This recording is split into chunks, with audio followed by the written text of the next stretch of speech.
Hey everyone, my name is Katie Robertson. I'm the founder and director for the Anchor Gathering, and this is the Anchor Moment, and I want to tell you a little bit about what that is.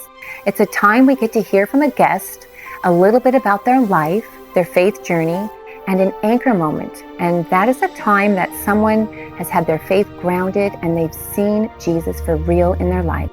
So we are so excited at this time you get to hear firsthand a personal story from one of our guests, and we hope that you'll be encouraged.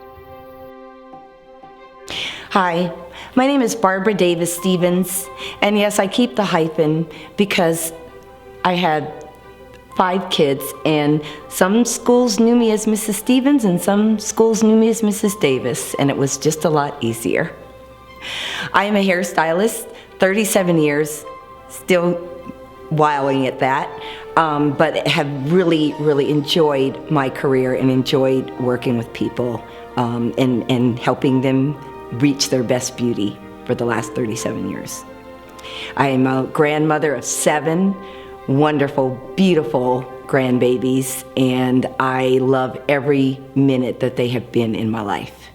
And my faith journey, what I like to say, I recently, well, not so recent, but definitely as my life is as old as I am, joined St. Mark's Lutheran Church on Beacon Hill about 4 years ago. And I hadn't thought about it until my pastor asked me, when did you first believe? And it took me aback, but it was an easy answer. I never didn't believe.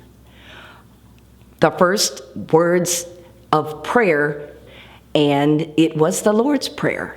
That was the first prayer that I remember saying from 2, 3 years old. So I never didn't believe. Those words were on my lips as I went to sleep, and I always knew who the Lord was and what He was for me. I didn't always agree with the Lord, but I knew who He was. That's who I am, a child of God, and proud to say so.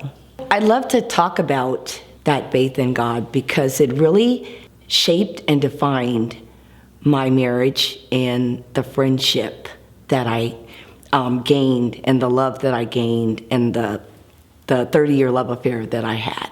My husband was raised Catholic school from kindergarten to graduation and Baptist every Sunday. I was raised Episcopalian. As I moved states after my children were born, after my first marriage, I actually joined a Lutheran church. It was a good fit, and my kids were baptized Lutheran, and then transferred back here to Seattle and found an Episcopalian church once again. I was born and raised Episcopalian. But my husband and I love to talk about those differences in our faith. A lot of people would have thought that we were very different and quite opposite, but a lot of people didn't realize is that we were very equally yoked in our beliefs. That was the basis of my strength, and still is, as it's coming up on 3 years of my husband's passing, when we found out that he was diagnosed with cancer. That really helped to solidify and join in our faith in our journey to knowing that he was going to be received in heaven. He was ushered in by the 3 most important men in his life: his son-in-law, our pastor at St. Mark's, and my former pastor at Mount Baker Missionary Baptist Church.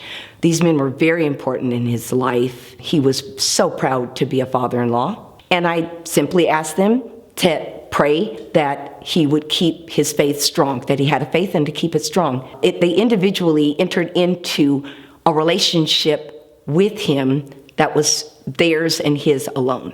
At the time that we found out about his illness and we started chemo, we talked about the fact that not only our church and Mount Baker, but 3 other churches of family members and friends were praying for him. The 3rd chemo treatment, as he was walking out, He was talking with the nurses. He always had just a great personality and always was able to uplift. They loved to see him coming because he was always had an uplifting, good greeting for the rest of the people and the nurses that were there, and always left everybody with a smile. That third treatment, as we were leaving, and they were saying how well he was doing, he said, I'm doing so well because 5 churches are praying for me. They were a little taken aback, but they said, that's wonderful. And as we were walking out, he turned to me and he said, he said, baby, I feel those 5 churches praying for me. It was just such a blessing that he would share that with me and that he would acknowledge that with me. And it really helped us as we progressed in his illness. There wasn't one time that we entered the hospital that my pastor, Pastor Langford, was not in attendance. One time he even showed up before we got into our room. I don't know how that happened because it was COVID, but he was there. As we transferred into a hospice home arrangement, both pastors showed up, sat at his bedside, prayed with him, and proceeded to call just about every day so that I could put them on speaker and they would pray with us every day. Each day that we prayed and they prayed with us, we understood that his transitioning was going to be with his Savior. And that was the best and the most comfort that could have ever given, because I know that, and I have seen that some women in my position could have been just curled up in a ball for the next 5 years, but I got to walk with my head proud and care for him and still do, because Jesus has always been with me, and Jesus let me know through those 3 men in his life. My son-in-law, who used to come and sit by his bedside and read him the paper because he knew that was his favorite thing, and those 2 men that befriended him and met him where he was as a friend and helped him to make sure that his faith was strong enough to receive his Savior. And that will always be the blessed thing for me, because even though he's not here with me now, I know exactly where he is, and he'll always be in my heart. And that's my anchor moment.